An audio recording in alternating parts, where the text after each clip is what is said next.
आज हम दो ऐसे कुरानी हरूफ पढ़ेंगे जिनकी आवाज आमतौर पर एक ही निकालते हैं। हरूफ दो हैं और आवाज लोग एक निकालते हैं, तो हर्फ कितने अदा होंगे? एक ही अदा होगा। जब दो आवाज होंगी तो दो हरूफ निकलेंगे, जब एक आवाज होगी तो एक हर्फ निकलेगा। वो कौन सा हर्फ है?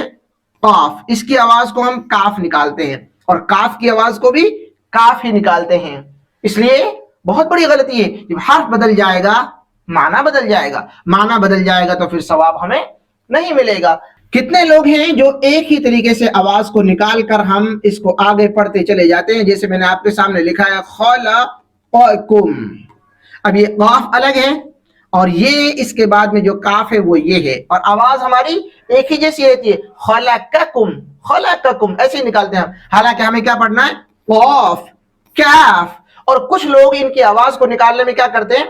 एक मर्तबा आवाज को मोटी और तेज करते हैं। तेज आवाज निकालने में सोचते हैं कि वो काफ की आवाज को ही काफ की आवाज बना देंगे, इसी की आवाज को क्या पढ़ते हैं? काफ, काफ। हालांकि वो निकाल रहे हैं काफ, आवाज को तेज करते हैं। हालांकि निकालना क्या है?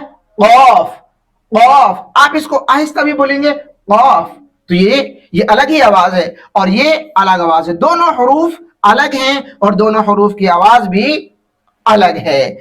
ये एक हमारे सामने पूरे अंदर से पूरे मुंह का एक हमने आपके लिए बनाया है। इसमें आप देखेंगे कि तमाम हुरूफ कहां से निकलते हैं, ये भी इंशाअल्लाह हम आपको समझाएंगे। अभी हमें क्या समझना है कि ये हर्फ कहां से निकलता है। ये जो कौवा है इसके पास से निकलता है। जबान की जड़, जबान की जड़ इस कौवे के पास से, जब आप इसको निकालेंगे तो ये हल्का सा हिलेगा।